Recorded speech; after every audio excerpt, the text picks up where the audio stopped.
안녕하세요. 저는 마리안 수녀입니다. 로마서 7장에 대한 짧은 영상입니다. 우울하고 낙담하신가요? 비판적이고 판단적이며 법률주의적이다. 어쩌면 당신은 스스로를 법에 얽매였을지도 모릅니다. 그래서 사도 바울은 우리에게 갈라디아인들처럼 율법 아래 두지 말라고 주의를 주었습니다. 로마서 7장은 갈라디아서에 대한 주석입니다. 그러면 시편 40편 7, 8절에서 율법을 완벽하게 지킨 유일한 분이 누구인지 살펴보겠습니다. 그러므로 제가 말하되 이는 주 예수님이시라 고 말씀하셨습니다. 보라, 저는 책의 두루마리에 기록되어 있는 대로 왔다. 나의 하나님이여, 저는 주의 뜻을 행하는 것을 기뻐하나이다. 그렇습니다. 당신의 법은 내 마음 속에 있습니다. 그러므로 율법을 완벽하게 지킬 수 있는 분은 오직 주 예수 그리스도뿐이셨습니다. 그래서 우리는 로마서 6장에서 죄에 대해 죽은 사람들이 누구인지 알게 되었습니다. 로마서 7장에서 우리는 율법에 대하여 죽은 사람들이 있었음을 알 수 있습니다. 그리고 로마서 8장에서 우리는 육신에 대해 죽었다는 것을 알게 될 것입니다. 영적으로 말하자면 영에 따라 사는 것이죠. 그러면 로마서 7장을 자세히 살펴보겠습니다. 형제들아, 너희는 알지 못하느냐? 제가 법을 아는 자들에게 말하노니 법은 사람이 살아있는 동안만 사람을 지배한다 하였느니라. 그러니까 모세의 율법을 아는 사람들은 그 율법이 사람이 살아있는 한 그 사람에게 적용됨을 압니다. 남편이 있는 여자는 법에 따라 남편에게 얽매여 있습니다.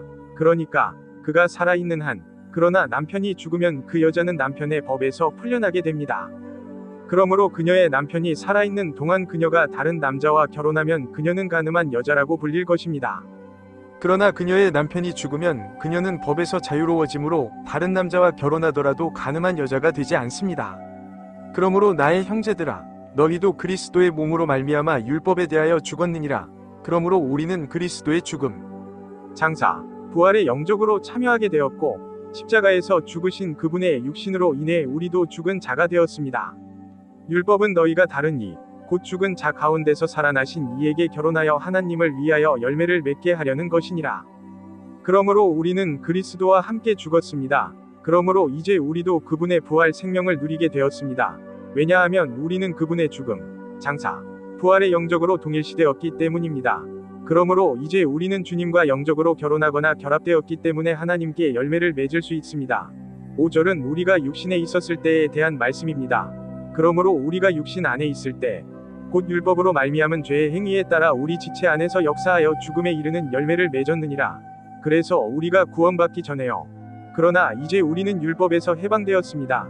율법은 우리를 붙잡아 두었던 것에서 죽었습니다. 그래서 우리는 영의 새로운 것으로 섬겨야 하며 문자에 묵은 것으로 섬겨서는 안 됩니다. 문자에 묵은 것은 모세의 율법을 지키려고 노력하는 것을 의미합니다. 그러면 우리는 어떻게 말해야 할까? 율법은 죄인가? 하느님께서 금하셨을 텐데요. 아니, 율법이 없었다면 저는 죄를 알지 못했을 것입니다. 율법이 탐내지 말라 고 말하지 않았다면 나는 정욕을 알지 못했을 것입니다. 그래서 바울은 율법 중 하나인 탐내지 말라를 사용합니다. 율법은 그들에게 무엇을 하지 말라고 말했지만 계명을 빌미로 죄를 지은 사람들은 온갖 정욕을 내게 일으켰습니다.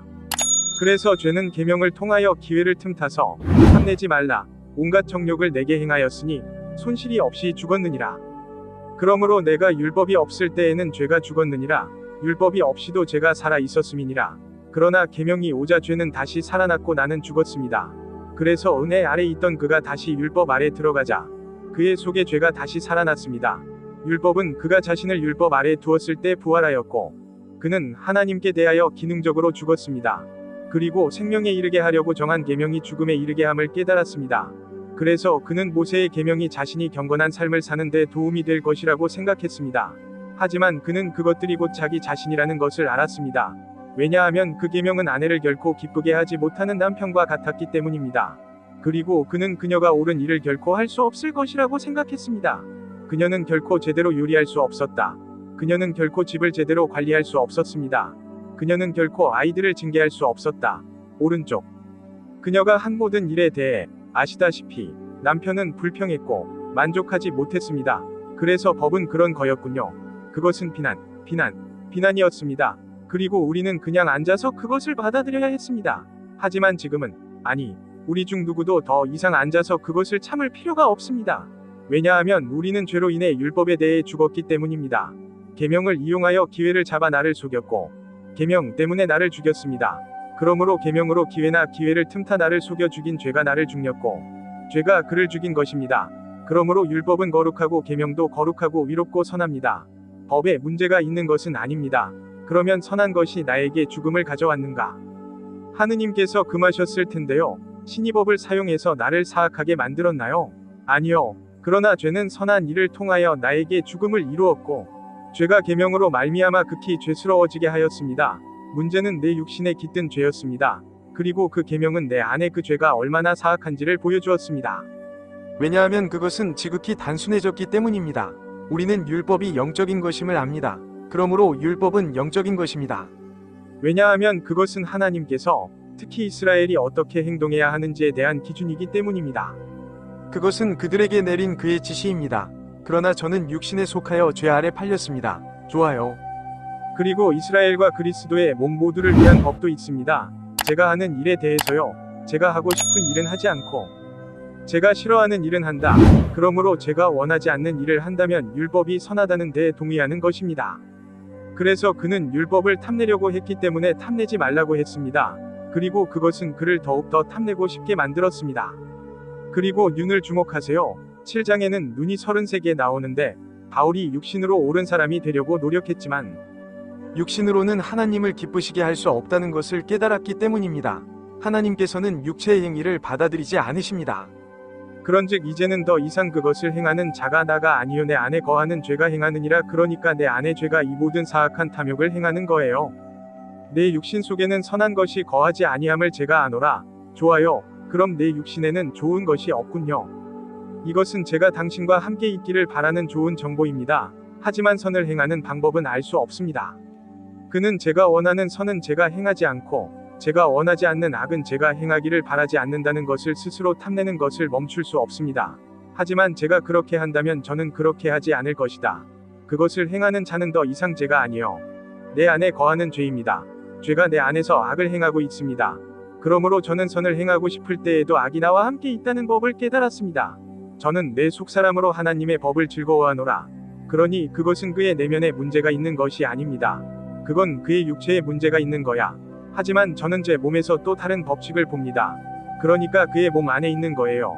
그의 몸의 지체들이 내 마음의 법과 싸워서 나를 죄의 법으로 사로잡아 가는 것은 이 법이 내 지체 속에 있기 때문입니다.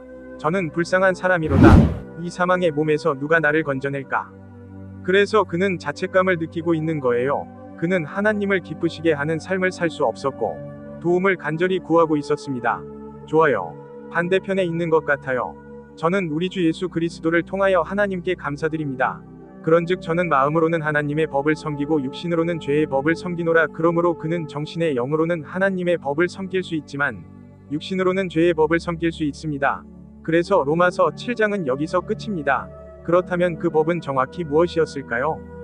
그 목적은 다음과 같습니다. 바울은 로마서 3장 19절과 20절에서 그것이 무엇인지 말했습니다. 우리는 율법이 말하는 바는 모두 율법 아래 있는 자들에게 말하는 것임을 압니다. 이는 모든 입을 막고 온 세상이 하나님 앞에서 유죄를 받게 하려는 것입니다. 그러므로 구원받지 못한 사람들은 유대인과 이방인 모두 율법 아래 있습니다. 그러므로 율법의 행위로는 아무 육체도 하나님 앞에서 의롭다 하심을 얻을 수 없느니라. 율법으로는 죄를 알게 됩니다. 그래서 우리는 우리의 죄성과 구주 예수 그리스도에 대한 필요성을 깨닫게 되었습니다. 죽음에 쏘는 것은 죄요. 죄의 힘은 율법입니다. 고린도전서 15장 56절에 그러므로 죄의 힘은 율법입니다. 율법은 우리를 더욱 죄스럽게 만든다. 그럼 답은 무엇일까요? 글쎄요. 그리스도께서는 우리의 죄를 위해 죽으셨을 뿐만 아니라요. 그는 또한 율법의 저주를 십자가에서 직접 짊어지셨습니다. 그리스도께서는 우리를 위하여 저주를 받으사 율법의 저주에서 우리를 속량하셨느니라. 기록된 바 나무에 매달린 자는 다 저주를 받았느니라. 그래서 그는 우리를 대신하여 십자가에서 정죄를 받은 분이셨습니다. 아시다시피 율법이 그를 정죄했지만 그는 우리를 대신하여 그 정죄를 받으셨습니다. 그래서 아브라함의 축복이 예수 그리스도를 통해 이방인에게 이르게 되었고 우리가 믿음으로 성령의 약속을 받게 되었습니다. 갈라디아서 3장 14절에 그래서 그는 우리가 영의 약속을 받을 수 있도록 그렇게 하셨습니다. 우리가 복음을 믿을 때 그러므로 용서받으려면 우리는 예수 그리스도를 믿어야 합니다. 그리고 복음은 고린도전서 15장 3절과 4절에 나와 있습니다. 성경대로 그리스도께서 우리 죄를 위해 죽으셨고 장사 지낸 후 사흘 만에 다시 살아나셨다는 것을 믿으라는 것입니다. 고린도전서 15장 3절과 4절을 보면 자신을 믿지 말고 주 예수 그리스도를 믿으면 구원을 얻으리라 하였습니다. 그래서 하나님께서는 위를 귀속시켜서 문제를 해결하셨습니다. 좋아요. 제가 괜찮은지 볼게요. 귀속된 위로움. 그래서 우리의 죄는 그리스도께 전가되었고 우리는 그분의 위로움을 받았습니다. 그는 우리의 죄, 나의 죄를 가져가셨고 저는 그의 위로움을 받았습니다. 이것이 바로 신이 거래를 한 방식입니다. 그래서 제가 그분의 위를 그분의 영이나 생명을 받는 것과 같은 것으로 받았을 때 고린도후서 5장 21절에 이렇게 말씀하셨습니다. 하나님이 죄를 알지도 못하신 이를 우리를 위하여 죄로 삼으신 것은 우리로 하여금 그 안에서 하나님의 위가 되게 하려 하심이니라. 그러므로 우리는 그의 위로움을 받습니다. 그리고 이제 우리는 교황 성부 앞에 나아올 수 없었지만 이제 교황 성부 앞에 나아올 수 있습니다. 왜냐하면 우리 안에 그분의 아들의 위로움, 그분의 생명, 그분의 영이 있기 때문입니다. 시청해 주셔서 감사합니다. 신이 축복이 있기를.